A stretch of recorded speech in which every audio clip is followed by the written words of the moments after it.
Mircea Eliade, très grand écrivain, très grand penseur, très grand désenfouisseur de mythes, 119 ans aujourd'hui, en ce 9 mars 2026. Il est né en effet le 9 mars 1907. Mircea Eliade, très grand roumain, évidemment. Il a écrit un nombre incalculable d'essais sur, sur le mythe de l'éternel retour. Que des choses essentielles, hein. Il a un essai qui est intitulé Le chamanisme et les techniques archaïques de l'extase. Essai sur l'occultisme, sur l'érotique mystique indienne. Il a écrit une bonne vingtaine de romans. Au moins deux d'entre eux ont définitivement marqué Jean Parvulesco, tels que Minuit à Serampore ou encore Isabelle et les eaux du diable.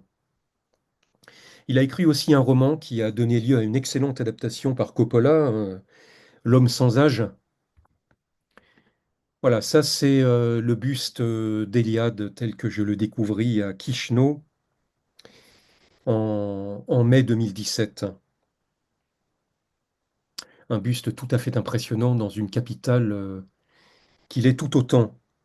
Alors l'un de ses essais les plus fructueux porte sur Zalmoxis. Zalmoxis, le dieu nu à la hache de feu. Eliade a également dirigé une revue qui s'appelle Zalmoxis. Zalmoxis, un dieu qui a très fortement influencé, ben, évidemment Jean Parvulesco, mais également Vintila Oria. J'en ai parlé il y a quelques semaines. Alors que dit Mircea Eliade de Zalmoxis dans son crucial dictionnaire des religions? Il le place bien sûr dans la religion des Thraces. La religion des Thraces du Nord est connue grâce au réformateur Zalmoxis, qui fut plus tard divinisé. Ah, c'était peut-être un demi-dieu. En Grèce, au 5e siècle avant Jésus-Christ, Zalmoxis s'était mis en rapport avec Pythagore et la médecine psychosomatique fortement appréciée par Platon. L'interprétation grecque de Zalmoxis place ce dernier dans la catégorie spéciale des voyants et guérisseurs apolliniens, connus sous le nom technique de Yamotrante.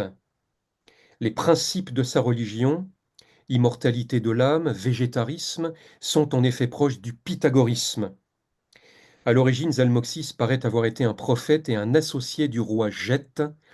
Sa légende comporte un scénario d'occultation et d'épiphanie qui ressemble vaguement à celui des divinités mourantes comme Attis, Osiris et Adonis. Zalmoxis représente en effet quelque peu l'un des ferments de l'âme européenne qui constitue le soubassement de ce roman qui ne cesse de me hanter. Un roman qui était considéré par Eliade lui-même comme peut-être son meilleur, son plus complet, Forêt interdite, qui fut écrit pendant une dizaine d'années et publié en 55, traduit du roumain par Alain Guillermo. C'est un roman c'est un roman fleuve, ou plutôt un roman ruisseau. Un roman ruisseau qui ressemble un peu au cours de Luvone. J'y reviendrai. Un roman en deux parties, centré sur un écrivain roumain qui s'appelle Stéphane Vizerou. Voici en partie le résumé qu'en fait son traducteur, son excellent traducteur, euh, Alain Guillermou. Stéphane croit aimer deux femmes alors qu'il n'est voué qu'à une seule, Ileana.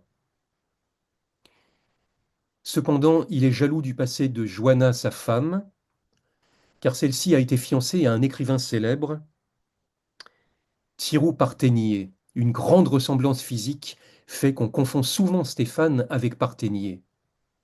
Stéphane tourmente Johanna pour savoir si elle aime toujours l'écrivain, sans qu'on puisse deviner s'il désire ou craint qu'il en soit ainsi. Pour n'avoir pas su déchiffrer à temps le message qui lui signifiait son amour pour Ileana, Stéphane ne pourra rejoindre la jeune fille que dans la mort. Ce drame ou cette légende très important, ce drame ou cette légende se déroule sur la toile de fond d'une Europe en guerre, où l'emprise de l'histoire n'a d'égal que la volonté de Stéphane de lui échapper. Je précise que Stéphane rencontre Iléana, sa maîtresse sélénite, une nuit de la Saint-Jean. Autour de Stéphane, dans un Bucarest où la catastrophe devient quotidienne, au milieu de la Deuxième Guerre mondiale, d'autres personnages sont broyés ou accomplissent leur destin. Et c'est en leur compagnie que nous parcourons les saisons d'une grande année où les êtres connaissent l'épreuve du temps. Stéphane est en effet euh, pris dans un étau amoureux, donc entre sa femme et son amante, entre, je dirais, pour reprendre les termes abéliens, entre la femme originelle et la femme ultime. Nous avons une narration romanesque en zigzag, faite de troubles entrelacements temporels, avec de permanents décalages rythmiques. Et c'est une narration qui est sans cesse ponctuée par la transfiguration narrative des fêtes chrétiennes, Noël, Pâques. Stéphane ne désire rien tant que d'échapper au temps historique linéaire pour accéder au temps sacré cyclique.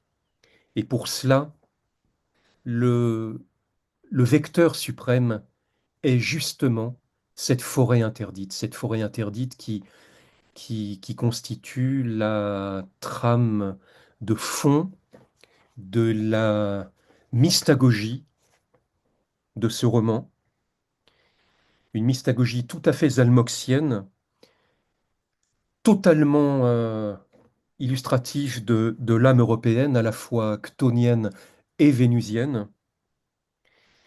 Et nous avons cette forêt interdite qui, telle la forêt de la Sainte-Baume, constitue très précisément la transition entre le temps historique linéaire, qui est celui de l'hôtellerie de la Sainte-Baume, qui est le lieu d'où je pris cette photo, et le temps sacré, cyclique, de la grotte, celui de la grotte qui se trouve bien sûr au niveau des constructions que l'on aperçoit à droite, au milieu, grotte dans laquelle vécurent d'abord Artémis d'Éphèse et puis Sainte Marie-Madeleine.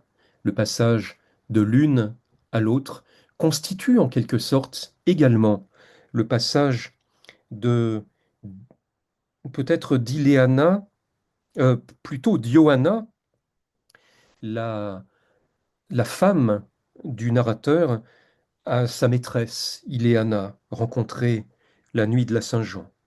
Sortir du temps, sortir du temps, tel est le viatique de Stéphane.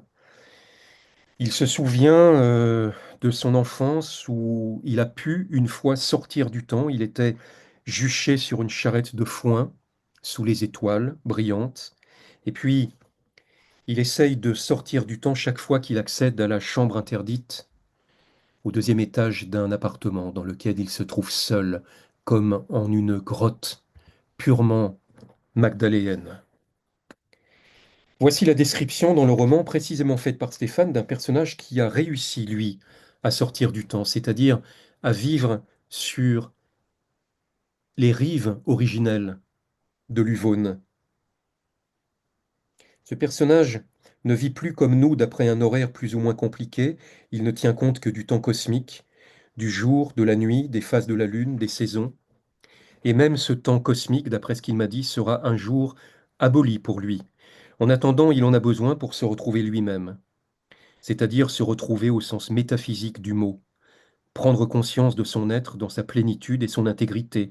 Rien maintenant ne peut plus le distraire, ne peut plus l'empêcher de vivre chaque moment essentiel de ce temps cosmique. Pour lui, la nouvelle lune ou la pleine lune, les équinoxes et les solstices, les crépuscules de l'aube et du soir, n'ont plus, comme ils ont pour nous, une simple fonction de date sur un calendrier. Chacun de ces moments lui révèle un aspect nouveau du tout, du cosmos.